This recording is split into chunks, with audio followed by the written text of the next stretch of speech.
नमस्कार दोस्तों, मैं शिवम चौधरी। आज मैं आपको अर्थशास्त्र के बारे में कुछ समझाना चाहता हूँ। ये बहुत ही सरल चैप्टर है। इसका मतलब देखो, जो चैप्टर है उसका जो टॉपिक है, वो टॉपिक क्या है हमारा? विकास। विकास का मतलब क्या होता है दोस्तों? आज हम ये समझेंगे कि विकास क्या होता है। ये जो विकास का चैप्टर है वो एनसीईआरटी सॉल्यूशन में दिया गया है। फुल चैप्टर इन वीडियो, पूरी वीडियो में मतलब जो है मैं आपको पूरी चैप्टर की जानकारी दूंगा। तो चलिए दोस्तों, अब हम अपने चैप्टर के बारे में समझते हैं। तो पाठ शुरू करने से पहले हम कुछ मुख्य शब्दों के बारे में जान लेंगे, जैसे कि सप्ताह में दिए गए हैं, जो हमारी इंटरफेयर पे दिख रहे हैं। जैसे कि शिशु मृत्यु दर। शिशु मृत्यु दर क्या होती है, तो हम इसको बताएंगे। शिशु मृत्यु दर किसी वर्ष में पैदा हुए, मतलब जो एक वर्ष में पैदा हुए 1000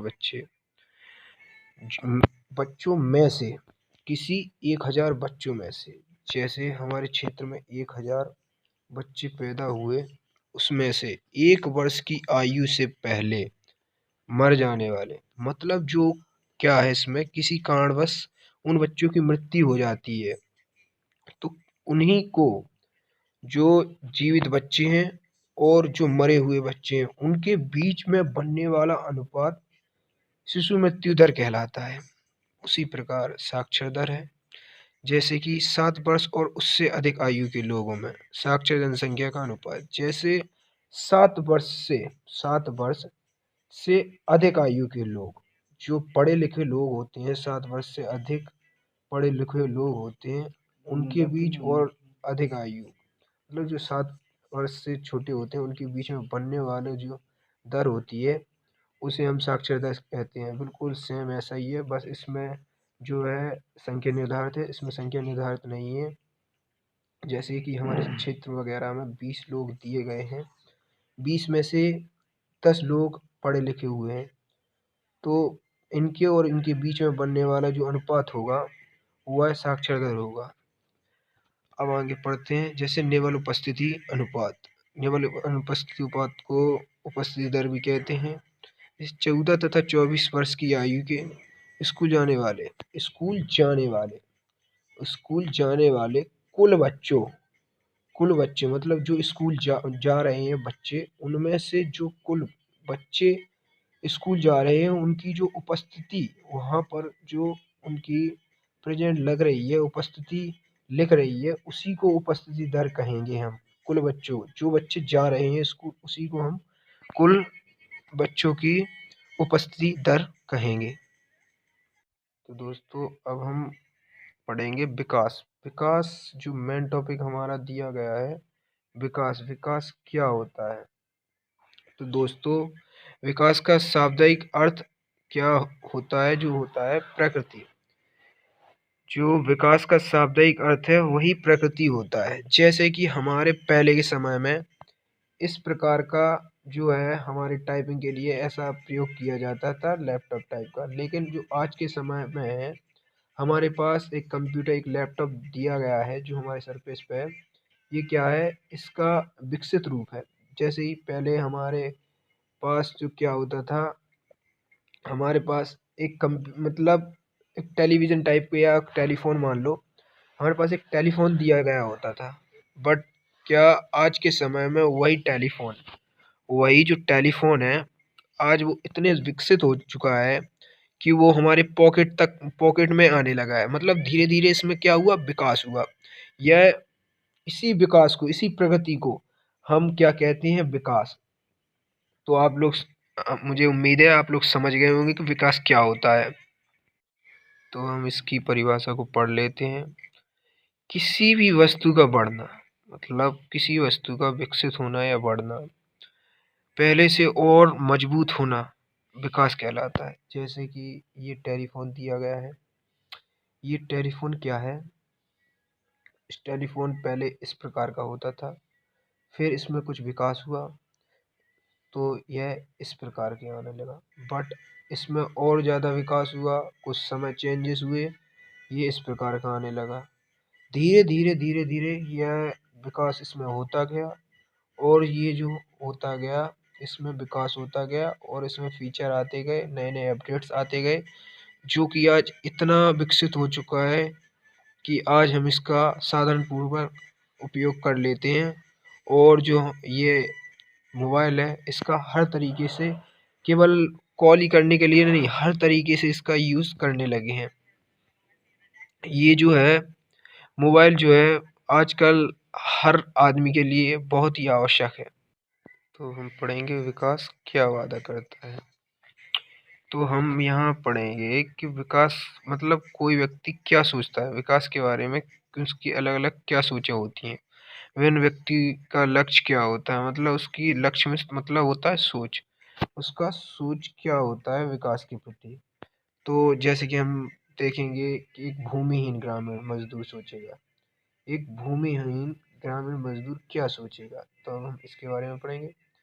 काम करने के अधिक दिन, मतलब वह काम करने के लिए अधिक से अधिक दिन चाहेगा और बेहतर मजदूरी मिले। वह चाहेगा कि उसे अपने काम के लिए अधिक से अधिक मजदूरी या मतलब मजदूरी का आय मिले।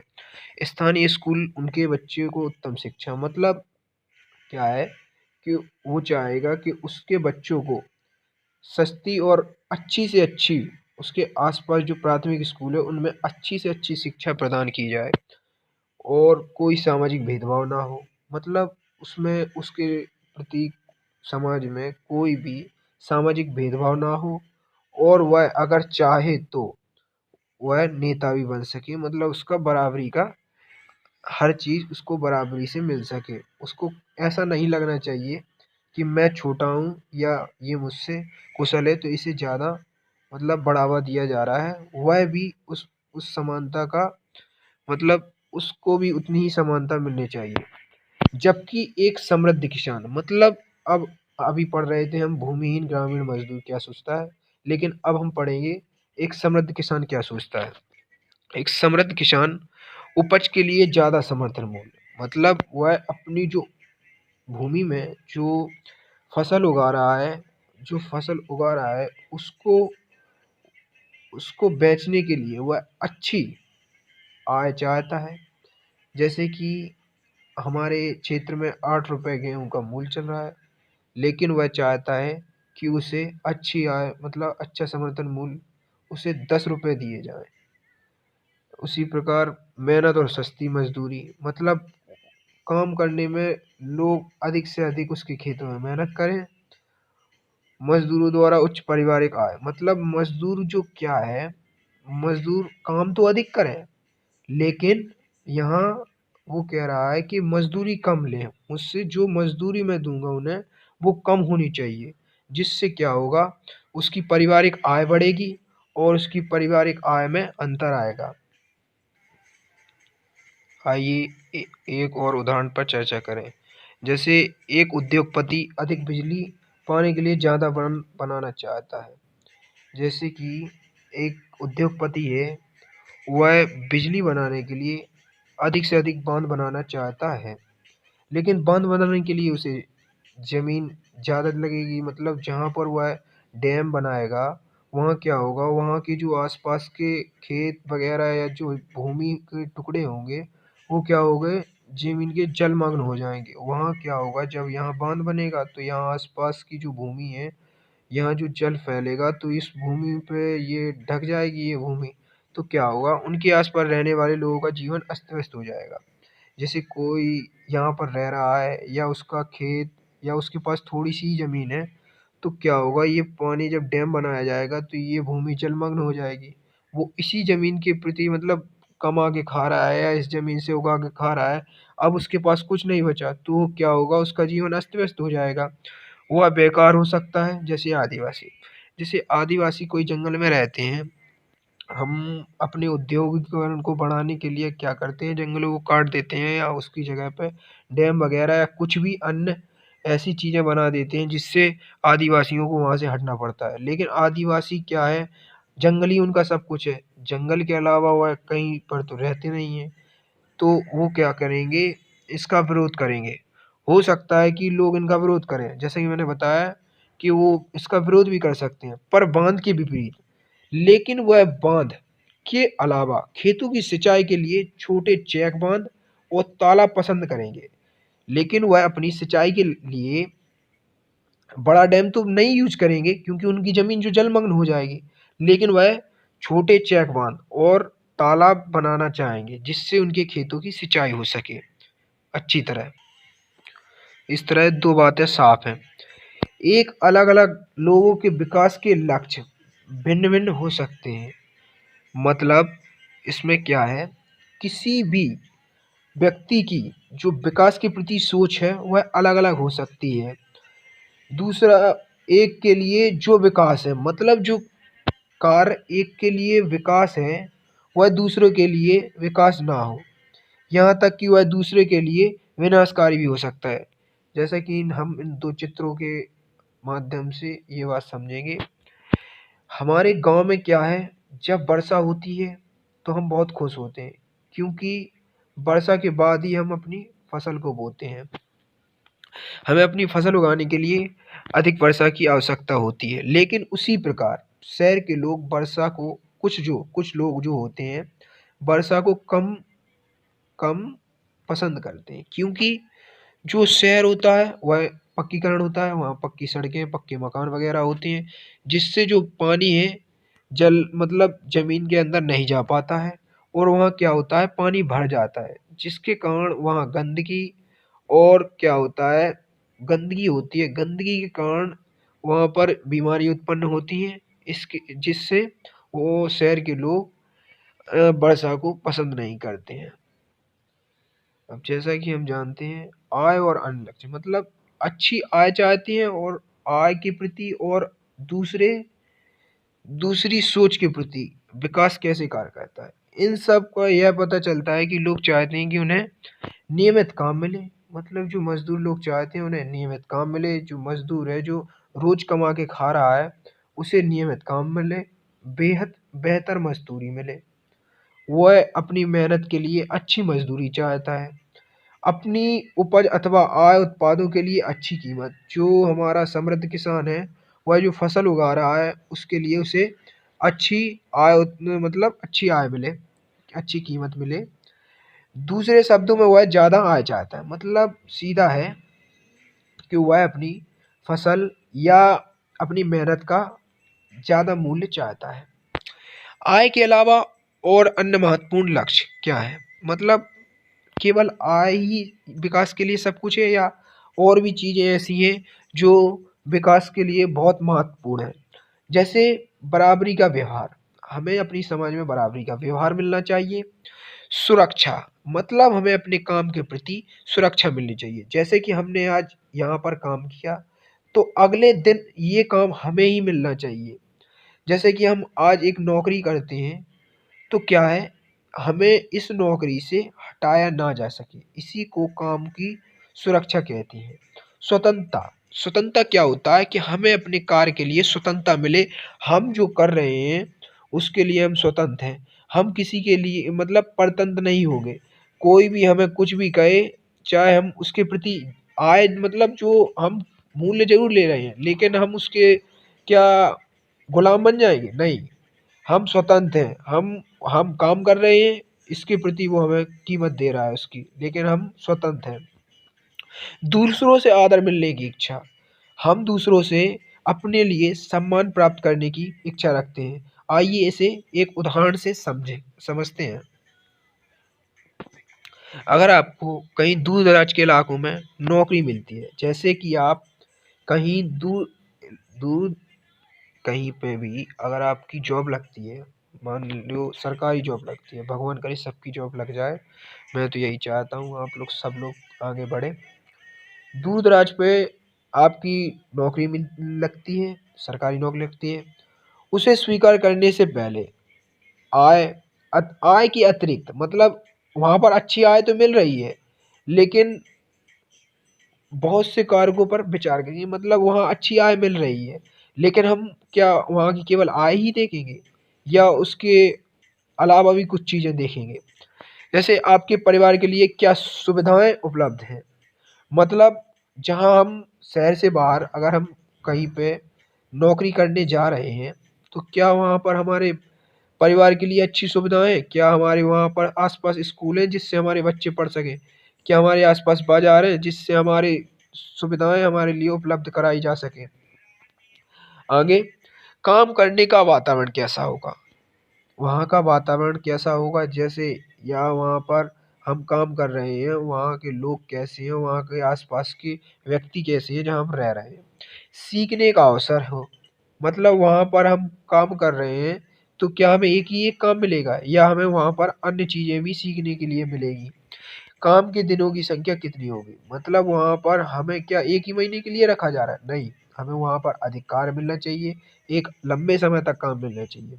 क्या नौकरी की सुरक्षा है, क्या हमें केवल 2 महीने के लिए ही वहाँ पर नौकरी पे रखा जा रहा है, नहीं, हमें वहाँ एक कार्य की सुरक्षा, मतलब हमें हमेशा एक पक्की नौकरी मिलनी चाहिए जिसे कोई मतलब हटाया ना जा सके।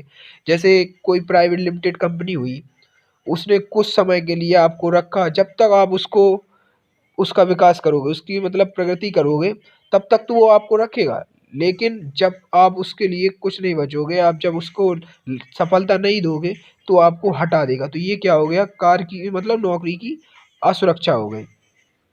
काम के घंटों का समय कितना होगा, वहाँ हम ये भी देखेंगे कि हमें कितने घंटे काम करना पड़ रहा है।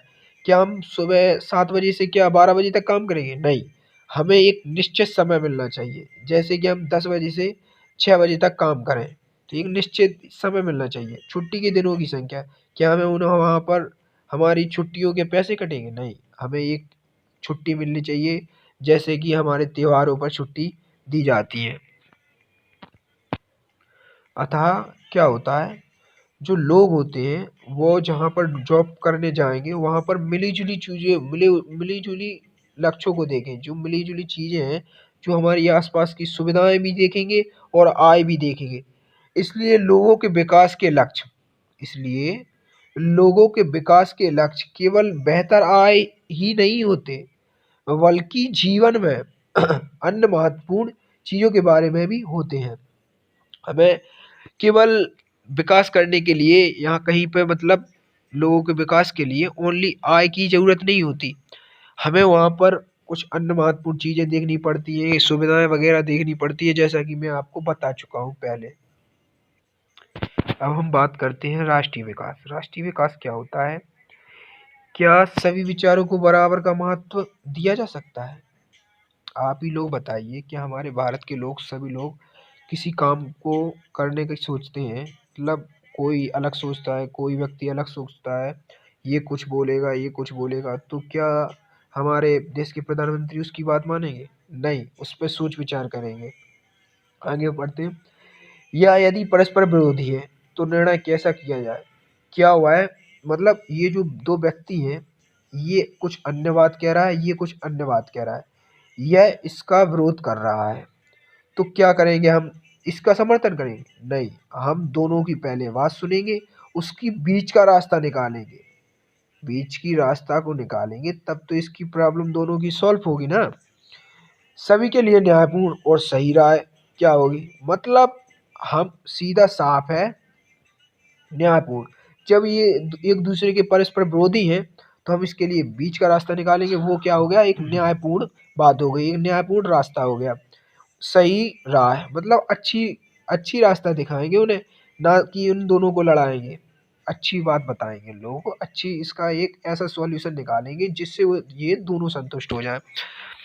हमें यह भी सोचना होगा कि क्या कार्य करने का कोई बेहतर तरीका है, मतलब क्या है, हम इसमें सोचेंगे कि क्या कार्य करने का बेहतर तरीका है, क्या इसको मतलब ये दो जो विरोधी हैं, क्या कोई अन्य बात से ये दोनों संतुष्ट हो सकते हैं? अगर ये कुछ कह रहा है, ये कुछ कह रहा है, तो हम इसको संतुष्ट करेंगे, इन दोनों को संतुष्ट करके एक बीच का रास्ता निकाल देंगे, उसी को बेहतर तरीका कहते हैं। क्या इस विचार से बहुत से लोगों को लाभ होगा या कुछ को ही, ये बताइए। जब ये दोनों जब कोई व्यक्ति है केवल, जैसे बिजनेसमैन को ले लीजिए, वो क्या करेगा, केवल अपने उद्योग को बढ़ाने के लिए वो कुछ भी करेगा, क्योंकि उस वहाँ से उसको इनकम हो रहा है, वहाँ से वो उसको आय हो रही है, तो उसको क्या है, उसको केवल अपना दिखेगा, वो केवल अपना ही सोचेगा। लेकिन क्या है, अगर हमारे समाज को क्या परेशानी हो रही, क्या हानि हो रही, उससे उसे कोई मतलब नहीं है। तो क्या होता है कि विचार से बहुत से लोगों को लाभ होगा या कुछ हानि, कुछ कोई। तो इससे क्या होगा, केवल एक को ही लाभ होगा और दूसरे को हानि होगी। राष्ट्रीय विकास का अभिप्राय इन सब प्रश्नों पर विचार करना है। तो जैसा कि मैंने तो आपको ये सब बता दिया है, लेकिन आपके मन में भी कुछ और चीजें आ रही होगी, क्योंकि सबके जो विकास के लक्ष्य होते हैं, विकास की सोच होती है, जो मैं पहले बता चुका हूँ, वो सबकी अलग अलग ही होती है। सबकी विकास की सोच एकदम अलग होती है, मेरी अलग है, आपकी भी अलग होगी। तो हम पढ़ेंगे अगला टॉपिक, विभिन्न देशों या राज्यों की तुलना कैसे की जाए। मतलब जो दूसरे देश हैं या हमारे किसी देश को मान लीजिए, उसमें जो राज्य हैं उनकी तुलना हम कैसे करें। तो क्या, अब हम आइए इन कुछ सवालों के जवाब देते हैं, इन पर विचार रखेंगे। जब अलग अलग लोगों के विकास का लक्ष्य अलग अलग होते हैं, जब किसी व्यक्ति हैं जो हमारे समाज के लोग हैं, उनके विकास के लिए सबकी जो सोच होती है वो अलग अलग होती है, लक्ष्य का मतलब सोच है यहाँ पर। तो हम कैसे कह सकते हैं कि एक वस्तु विकसित है और दूसरी विकसित नहीं है। तो हम कैसे, मतलब कैसे इस पे विचार कर सकते हैं कि एक वस्तु विकसित है और दूसरी वस्तु विकसित नहीं है। जब हम किसी दो वस्तु की तुलना करते हैं, जब हम किसी दो वस्तु की तुलना करते हैं तो उसमें कुछ समानताएं और कुछ असमानताएं भी होती हैं। जैसे हम बहुत सारे, मतलब कोई उदाहरण लेंगे, आगे आपको उदाहरण के तौर पर समझाएंगे। यहाँ बस आप एक क्वेश्चन दीजिए कि इनकी तुलना, हमें कोई दो वस्तु लेनी है और उनकी तुलना करनी है, मतलब मतलब दो कोई प्रोसेस होगी, उसमें क्या होगा, निर्भर हमारे ऊपर करता है कि उसकी तुलना करने का लक्ष्य क्या है, मतलब उसकी सोच क्या है। आइए इसे एक उदाहरण के तौर पर समझते हैं। अब माना देखिए, जैसे ये उदाहरण है, माना एक वर्ग में बहुत सारे बच्चे बैठे हैं, अगर हम उनकी तुलना करें तो उसके क्या होगा। जैसे ये हमारी कक्षा है, ये इसमें बहुत सारे बच्चे हैं, इनमें से कुछ बच्चे बहुत बुद्धिमान हैं, कुछ ऊंचाई, मतलब जो कुछ की लंबाई है वो बहुत ऊंची है, कुछ जो है स्वास्थ्य के लिए विषय में अलग अलग होंगे, मतलब जो स्वस्थ है, कोई बीमार है, इनमें से कोई ज़्यादा स्वस्थ है। यह हमारी मानसिकता पर निर्भर करता है, यह हमारी सोच पर डिपेंड करता है कि हम किस आधार पर उन बच्चों का चयन करेंगे।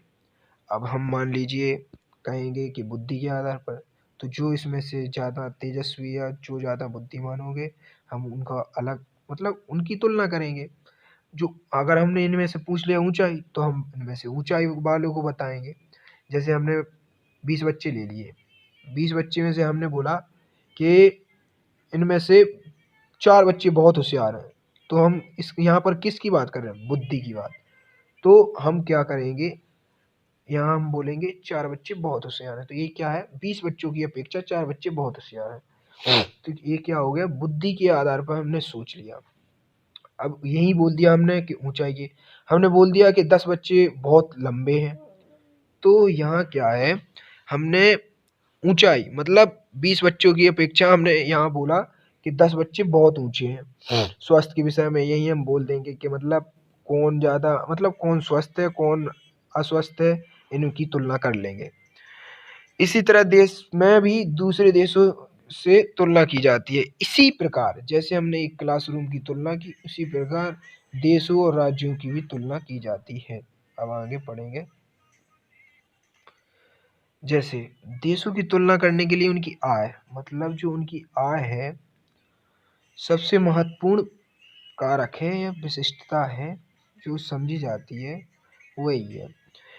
जिन देशों की आय अधिक होगी, मान के चलिए जैसे कोई देश है, उसकी आय अधिक है, तो उन्हें कम आय वाले देशों से विकसित, वो कम आय वाले देश से बहुत अधिक विकसित होगा।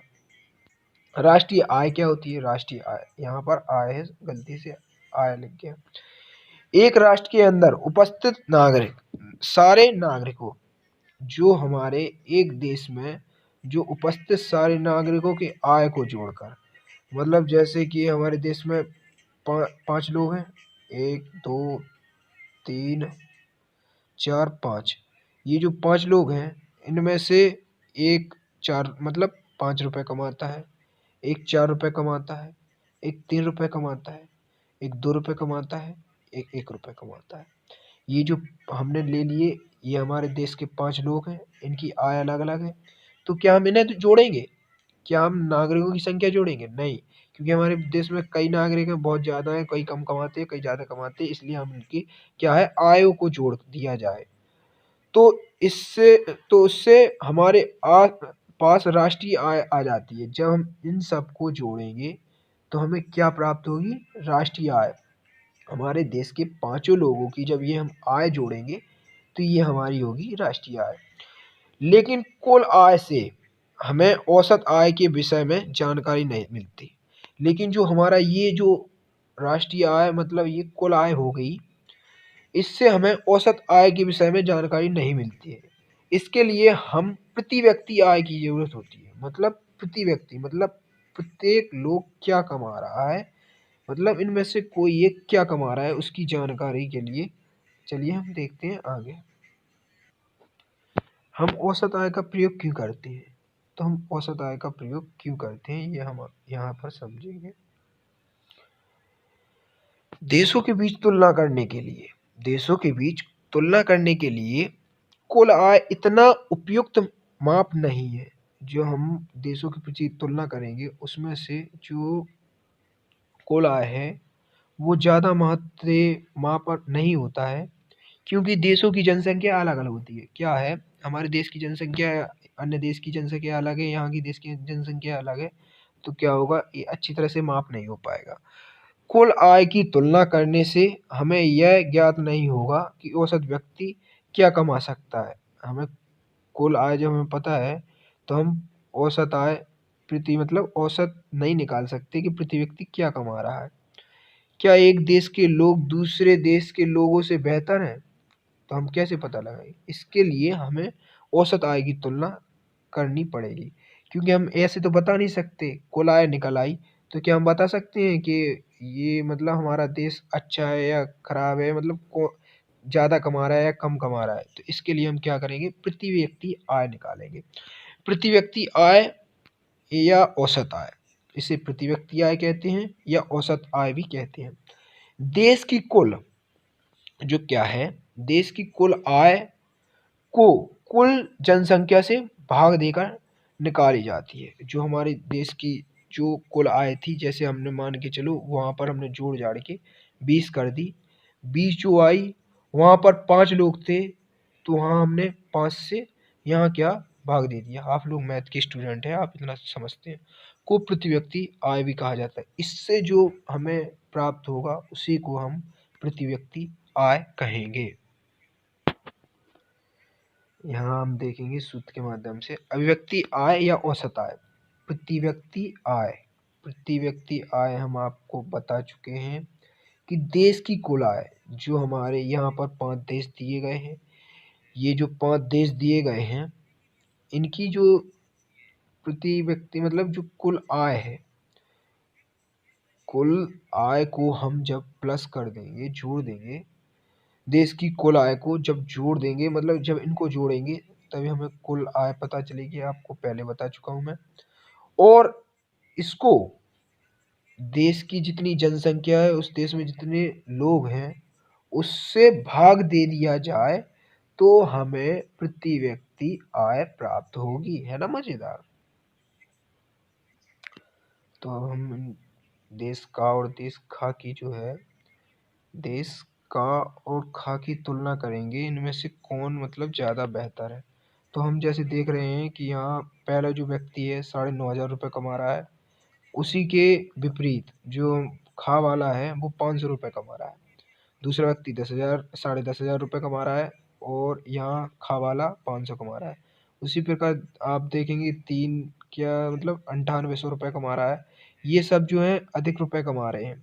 लेकिन वहीं हम देखेंगे कि खा वाला जो है यहाँ पर सब कम कमा रहे हैं, लेकिन जो पांचवा व्यक्ति है वह बहुत अधिक कमा रहा है।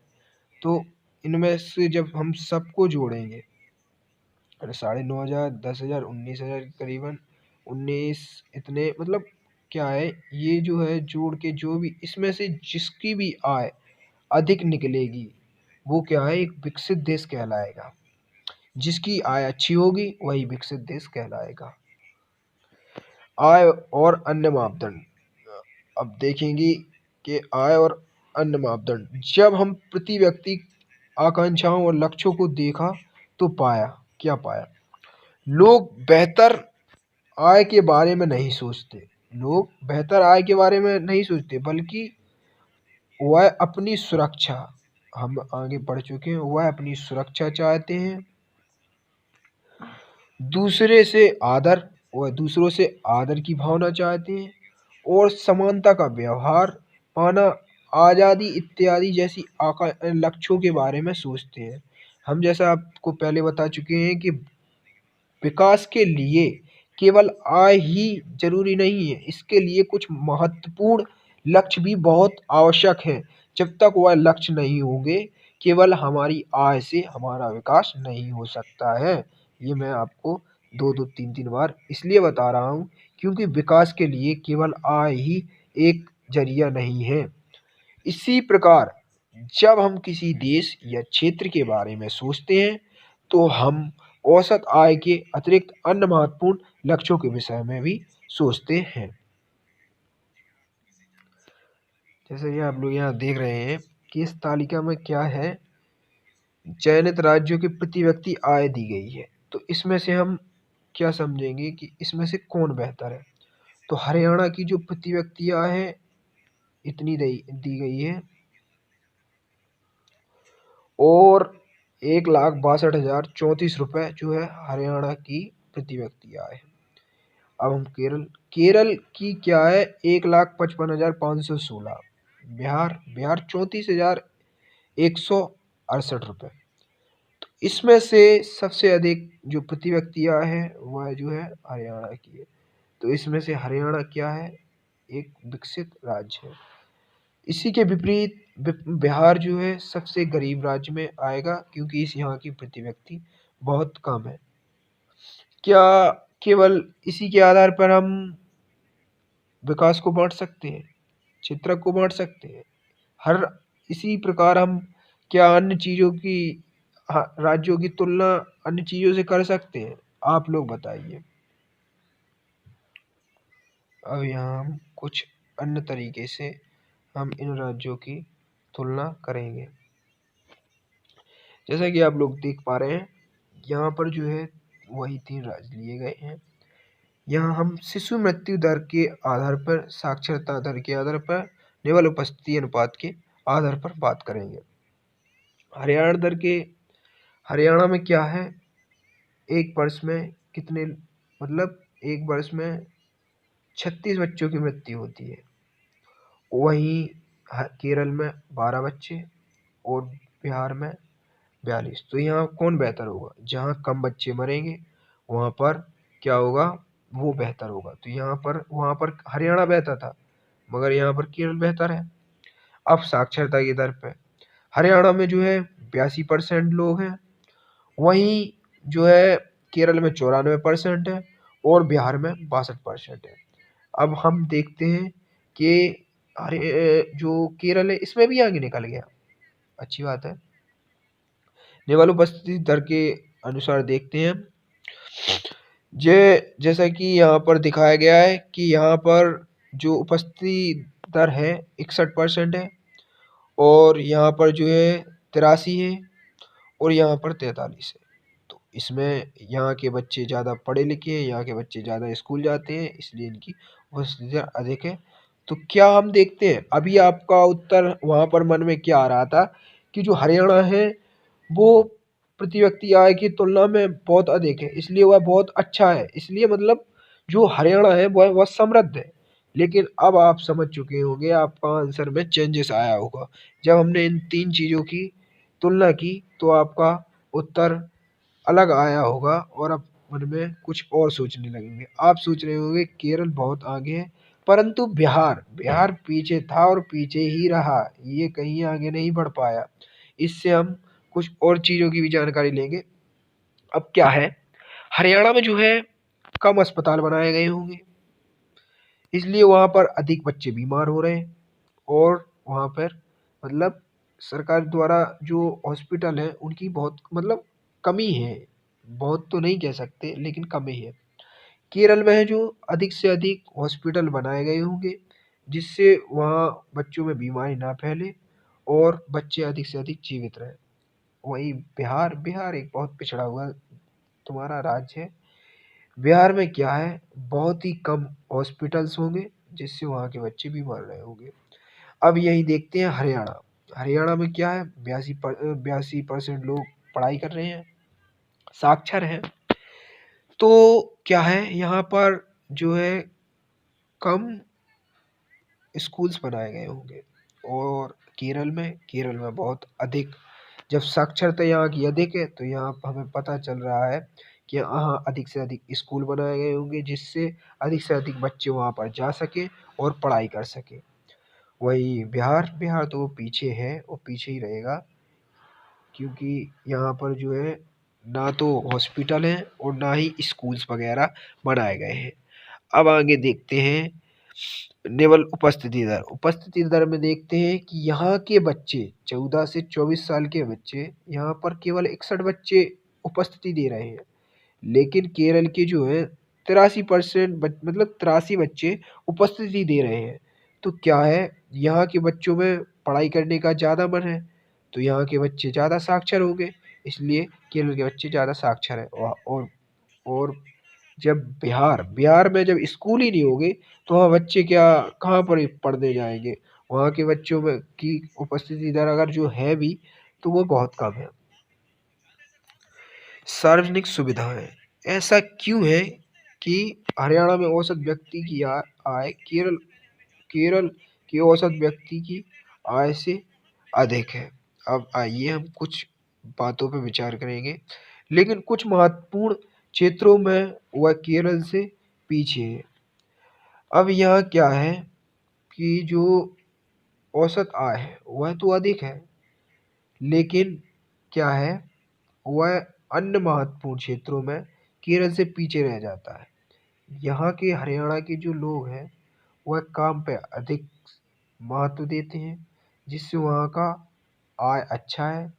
किंतु वह महत्वपूर्ण क्षेत्रों मतलब जैसे हॉस्पिटल्स वगैरह है, स्कूल्स वगैरह हैं, वहाँ के बच्चे को पढ़ाने का महत्व वगैरह है, ये जो है वहाँ केरल की अपेक्षा बहुत कम है। विकास के लिए आवश्यक तत्व सार्वजनिक सुविधाएं, मतलब हमें जो है विकास के लिए सार्वजनिक सुविधाओं की बहुत ही ज़्यादा आवश्यकता होती है। हम बिना स्कूल के क्या पढ़ सकते हैं? क्या हमारे क्षेत्र में कोई हॉस्पिटल्स वगैरह नहीं होगा तो क्या हम वहाँ पर स्वस्थ भी हैं, या कभी हम बीमार हो गए तो क्या हम उस बीमारी को निवारण कर पाएंगे? अगर जब इसको हॉस्पिटल ही नहीं होगा तो हम निवारण कहाँ करने जाएंगे। यह आवश्यक नहीं है कि जेब में रखा रुपया वे सब वस्तुएं और सेवाएं खरीद सके जिसकी आपको एक बेहतर जीवन के लिए आवश्यकता हो सकती है, जैसे प्रदूषण मुक्त वातावरण या आधारित आधारित आदि आबादी होनी थी, आदि हो गया। जैसे ये महत्व नहीं रखता है कि हमारे जेब में ज़्यादा पैसा है, जैसे कि हरियाणा में बहुत अधिक पैसा है, लेकिन वहाँ के लोग, हम कहें कि पैसे हैं तो बहुत ज़्यादा मतलब साक्षर भी है, वही हर तरीके से समृद्ध हो गया, नहीं। हमें कुछ सार्वजनिक चीज़ों की भी आवश्यकता होती है, सार्वजनिक सुविधाओं की भी आवश्यकता होती है, उसी से हमारा विकास हो सकता है। जैसे प्रदूषण मुक्त वातावरण, क्या हम प्रदूषण मुक्त वातावरण को पैसे दे के बोल देंगे कि भाई तू यहाँ से जा? क्या हम वातावरण को शुद्ध कर लेंगे? जब कहीं पर प्रदूषण फैला होगा वो हम उसे पैसे दे के भगा देंगे क्या? नहीं, इसका नहीं हो सकता। आबादी, क्या हम पैसे दे के आबादी को घटा सकते हैं? बताइए। हम किसी को पैसे दे दें, वो बोले कि भाई आबादी मत बढ़ाओ, ऐसा हो सकता है? हो तो सकता है, लेकिन ये ऐसा संभव नहीं है। अब जैसे हम एक गांव की बात करते हैं, माना कि आप ऐसे गांव में हैं जहां सिर्फ एक बच्चा स्कूल जाना चाहता है, तो क्या वह स्कूल जा पाएगा? आप बताइए। अगर स्कूल वहां पर होगा, अगर वहां पर स्कूल की सुविधा होगी, तो वह बच्चा बिल्कुल स्कूल पढ़ने जाएगा। स्कूल थोड़ा ना ये देखेगा कि एक बच्चा आ रहा है या 10 बच्चे आ रहे हैं, नहीं। वहाँ बच्चा पढ़ अगर स्कूल होगा तो बच्चा बिल्कुल पढ़ने जाएगा। अगर उसके गाँव में स्कूल नहीं है, तो वह स्कूल नहीं जा पाएगा। ये बिल्कुल सही है जो मैंने बताया। अगर उसके माता-पिता उसे शहर या बाहरी नहीं भेज सकते, तो वह शिक्षा नहीं प्राप्त कर पाएगा। बिल्कुल सही। अगर उसके माँ-बाप के पास पैसा नहीं होगा और वह स्कूल नहीं जाएगा, तो वह शिक्षा कैसे प्राप्त करेगा? अगर माँ-बाप के पास पैसा होगा तो वह शहर में शिक्षा दिलवा के उसको साक्षर बना लेगा। लेकिन जब माँ-बाप के पास पैसे नहीं होंगे, तो बच्चा कैसे शिक्षा प्राप्त करेगा? उस स्थिति में अगर बहुत सारे बच्चे स्कूल जाना चाहते हैं, अब वह यही कह दें कि हम उस गाँव में हम एक बच्चे की जगह बहुत सारे बच्चे स्कूल जाना चाहते हैं, तो क्या है, तो सरकार या कोई निजी कंपनी, सरकार या तो सरकार वहाँ विद्यालय बनवाएगी या प्राइवेट स्कूल बनवाएगी, या फिर जब अधिक बच्चे जाना चाहते हैं तो ये कोई निजी कंपनी वहाँ पर स्कूल प्राइवेट स्कूल बनाएगी और बच्चे पढ़ पाएंगे। जब मतलब सरकार जब हम अधिक बच्चे पढ़ाई करना चाहते हैं, तो क्या होगा, या तो वहाँ पर सरकार स्कूल बनाएगी, अगर सरकार नहीं बनाएगी तो वहाँ पर कोई प्राइवेट लिमिटेड कंपनी स्कूल बना के देगा जिससे बच्चे पढ़ सकें। अब जैसे हम आपसे बोल दें आप इसलिए पढ़ पा रहे हो क्योंकि बहुत से अन्य बच्चे पढ़ना चाहते हैं, ये सही है। हाँ, कहीं-कहीं सही भी है और कहीं-कहीं गलत भी है। जैसा कि अधिक बच्चे पढ़ना चाहेंगे तो हमारे क्षेत्र में स्कूल बनेगा, हम आसानी से वहाँ पर स्कूल पढ़ने जा पाएँगे। और अगर हम इस पेज को कह दें कि हम पढ़ना चाहते हो, दूसरे पढ़ना नहीं चाहते, तो ये कैसे संभव हो सकता है? बहुत से लोग ये मानते हैं कि सरकार को स्कूल खोलने चाहिए और अन्य प्रकार की सुविधाएँ उपलब्ध करानी चाहिए, जिससे सभी बच्चों को पढ़ने का अवसर मिले। एकदम राइट बात है। हमारी सरकार को क्या है, अधिक से अधिक स्कूल खोलनी चाहिए। जहाँ पर हमने देखा कि हरियाणा और बिहार में स्कूलों की बहुत कमी है, तो वहाँ पर जहाँ जिस राज्य में अधिक स्कूलों की और हॉस्पिटलों की कमी है, वहाँ पर सरकार को हॉस्पिटल और विद्यालय बनाने चाहिए, जिससे वहाँ के बच्चे साक्षर हों और स्वस्थ हों। अभी भी बहुत से क्षेत्रों में बच्चे, मुख्य रूप से लड़कियाँ, जैसे लड़कियाँ जो हैं 8वीं 7वीं 8वीं कक्षा तक तो पढ़ जाती हैं, लेकिन क्या होता है, उसके बाद उनके पास कोई क्षेत्र या कोई सेवा शुल्क या उनके पास कोई विश्वविद्यालय या कॉलेज के लिए आगे पढ़ाई करने के लिए कोई विद्यालय नहीं होता है। तो गाँव में के माता-पिता की क्या होती है कि उनके पास पैसे भी नहीं होते, तो उन्हें शहर नहीं भेज पाते, तो वह केवल इसी कारण घर में बैठ जाती हैं और वह आगे की पढ़ाई नहीं कर पाती हैं। उच्च विद्यालयी शिक्षा भी नहीं ले पाती हैं, जैसे मैंने बताया है, क्योंकि सरकार समाज ने इसके लिए पर्याप्त सुविधाएँ उपलब्ध नहीं कराई है। क्योंकि हमारी जो सरकार ने हमारे आस-पास कोई ऐसा विद्यालय, कोई ऐसा स्कूल, कोई ऐसा मतलब विश्वविद्यालय टाइप का स्कूल नहीं बनाया है, जिससे लड़कियाँ या कोई अन्यथा लड़के आगे की पढ़ाई कर सकें। यह लड़कियों पे ज़्यादा लागू होता है क्योंकि लड़के तो कहीं पे चले जाते हैं पढ़ाई करने, लेकिन लड़कियों को ज़्यादातर लोग बाहर पढ़ाई करने के लिए नहीं भेजते हैं। केरल में शिशु मृत्यु दर कम है क्योंकि यहाँ स्वास्थ्य और शिक्षा की मौलिक सुविधाएं पर्याप्त मात्रा में उपलब्ध हैं। इसी प्रकार कुछ राज्यों में सार्वजनिक वितरण, जहाँ जिसे सार्वजनिक वितरण जिसे हम से ये ऐसे दिखाया गया होगा हमारी पाठ्य पुस्तक में, ठीक प्रकार कार्य करती है। जो हमारी सार्वजनिक वितरण प्रणाली है, जो हमारी सरकार है, कुछ ऐसी एक प्रणाली बनाई गई हुई है जो मतलब सार्वजनिक मतलब सुविधाएं मतलब सभी लोगों को कुछ सुविधाएं प्राप्त कराती है। जैसे प्राथमिक स्कूल बनवाना, प्राथमिक विद्यालय मतलब अस्पताल बनवाना।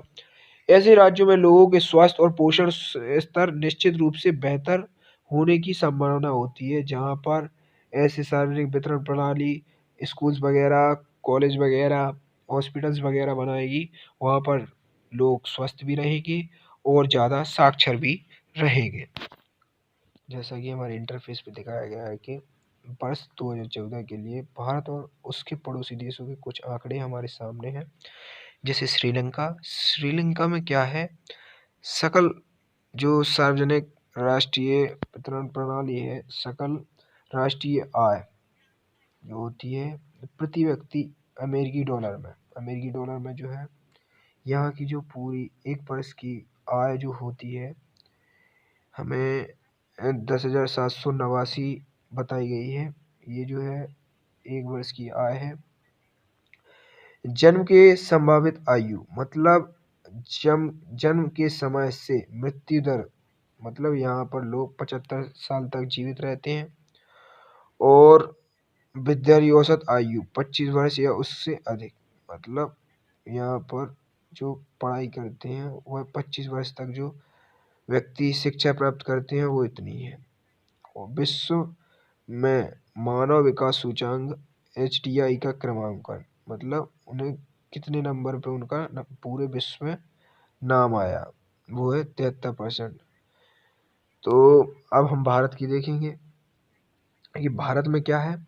भारत में 5,663 जो हमारी प्रतिवर्ष की आयु है, मतलब प्रतिवर्ष आय है। एक साल में हम इतना पैसा, सॉरी गलती से बोल गया मैं, इतना कमाते हैं हम।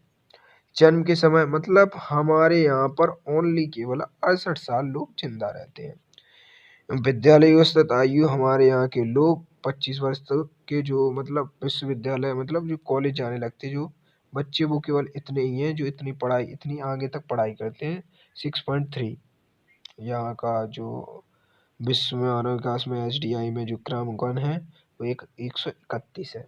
म्यांमार में 4,993 ये प्रति व्यक्ति आय है यहाँ की।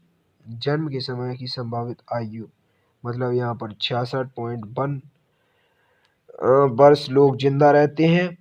और यहाँ के 4.7% लोग 25 वर्ष के बाद पढ़ाई करते हैं। और यह इसका क्रमांकन 145 है।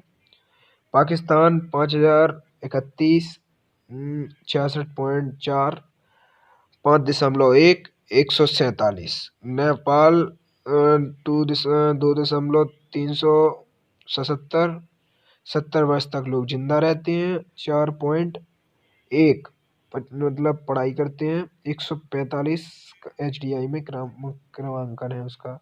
बांग्लादेश 3,341, 72% लोग जिंदा रहते हैं। 72 वर्ष तक, सॉरी। विद्यालय मतलब जो जाते हैं 25 वर्ष के बाद भी 5.2 है। और HDI में इनका क्रमांकन 139 है। अब यहाँ हम देखेंगे कि जो श्रीलंका है वो हर चीज में आगे है। यहाँ का प्रतिवर्ष को जो आय है वो भी सबसे ज़्यादा है। यहाँ पर लोग ज़्यादा जिंदा रहते हैं क्योंकि यहाँ पर ज़्यादा वातावरण शुद्ध रहता होगा, सफाई रहती होगी। हमारे देश में भी करना चाहिए सबको। यहाँ के लोग जो 25 वर्ष से अधिक के लोग, जो आयु के लोग हैं, वो बराबर पढ़ाई कंटिन्यू रखते हैं। यहाँ पर अच्छे स्कूल्स वगैरह होंगे, विश्वविद्यालय वगैरह होंगे जहाँ बच्चे पढ़ाई करते रहते होंगे। इसका जो है क्रमांकन 73 है।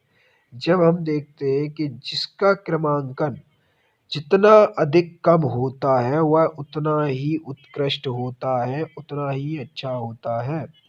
इस पे कोई विशेष टिप्पणी की गई है। जो HDI का अर्थ है मानव विकास सूचांक। ऊपर दी गई तालिका HDI सूचांक का क्रमांकन कुल 188 देशों में से है। जन्म के समय संभावित आयु, जैसा कि नाम से स्पष्ट है, व्यक्ति की जन्म के समय औसत आयु की संभावना दर्शाती है। प्रति व्यक्ति आय की गणना सभी देशों के लिए डॉलर में की जाती है। ताकि उसकी तुलना की जा सके।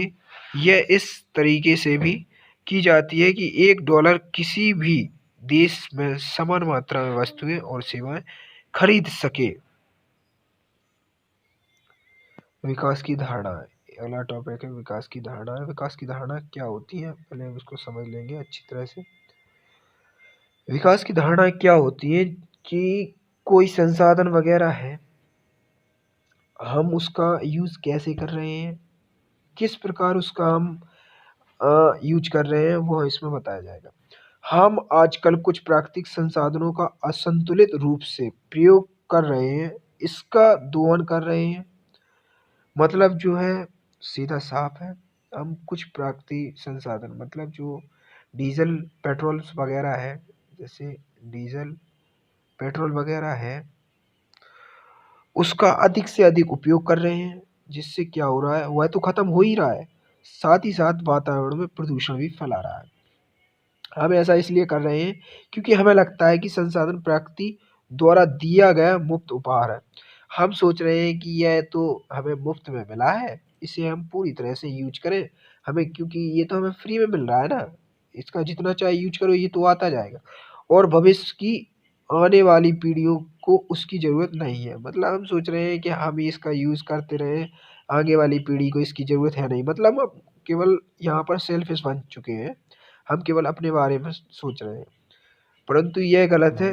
ऐसे बहुत से प्राकृतिक संसाधन या राष्ट्रीय संसाधन असीमित नहीं है, जैसा कि यहाँ पे बताया गया है, परंतु गलत है। मतलब हम जो इसका यूज़ कर रहे हैं वो बहुत ही गलत है, क्योंकि जो प्राकृतिक संसाधन है या राष्ट्रीय संसाधन है वो असीमित है, वो कभी भी ख़त्म हो सकते हैं और एक बार के प्रयोग से ख़त्म हो जाते हैं। मतलब जो हम उसका यूज़ करेंगे तो वो ख़त्म हो जाएंगे, जैसे कोयला, पेट्रोलियम और बहुत सारे संसाधन। हमें इन संसाधनों का असीमित पैमाने पर प्रयोग करना चाहिए। मतलब हमें जब आवश्यक हो तभी इनका उपयोग करना चाहिए, कम से कम उपयोग करना चाहिए, जिससे इससे ये संतुलित भी रहे और जो हमारे वातावरण का प्रदूषण है वो भी कम हो सके। वर्तमान के समय में भी और भविष्य के लिए भी इसे बचा कर रखना, जिसे विकास की धारणीयता कहते हैं। हमें विश्व को अपने हमें विश्व को अपने उत्तराधिकारी से प्राप्त नहीं है। जो हमें संसाधन है, जो हमें कोई भी जैसे संसाधन वगैरह है, पेट्रोलियम वगैरह है, वो क्या है, पूर्वजों से प्राप्त नहीं है। ये हमारे पूर्वजों ने हमें अकेला नहीं दिया है, हमने इसे अपने बच्चों से उतार लिया है। मतलब उतार यहाँ पर गलत लिखा है, उधार लिया है, ये गलत लिखा है, उधार लिया है। उधार का मतलब क्या है, इसे हम अपने बच्चों के मतलब बच्चों से उधार लिया है, आगे चल के बच्चे उसका यूज करेंगे, हमें ये पूर्वज ने नहीं दिया है, हमें इसका कम से कम यूज करना चाहिए, क्योंकि इसे हमने बच्चों के लिए उधार लिया। अगर हम पूरी तरह से इसका उपयोग कर लेंगे तो ये हमारे बच्चों के लिए नहीं बचेगा, तो हमारे बच्चे क्या कहेंगे कि पापा तो यार बहुत खराब बच्चे थे। अगर आपको कोई घर में कोई वस्तु आई और आपने पहले से उसको ख़त्म कर दिया और आपके बच्चे को नहीं मिली, तो क्या बोलेगा बाप? तो ये गलत है ना। इसलिए घर की जो हमने घर पे संतुलित बनाया है, ऐसे ही हमें अपने वातावरण में संतुलन बनाना चाहिए। विकास या प्रगति का प्रश्न हमेशा चलने वाला प्रश्न है, ये कभी ख़त्म नहीं होगा। हर वक्त में हमें व्यक्तिगत स्तर पर और समाज का सदस्य होने के नाते यह प्रश्न पूछने की आवश्यकता है कि हम कहाँ जाना चाहते हैं, हम क्या बनना चाहते हैं और हमारा लक्ष्य क्या है। इसलिए विकास पर बहस जारी रहेगी। इसी के साथ मैं अपनी वाणी को विराम देता हूँ। आशा करता हूँ कि आपको पूरा जो अध्याय है बहुत ही अच्छी तरह से समझ में आया होगा। अगर आपको इनमें से कोई भी चीज़ समझ में नहीं आई है तो मुझे कमेंट सेक्शन में लिख के बताएं। मैं आपको आपके पर्सनल नंबर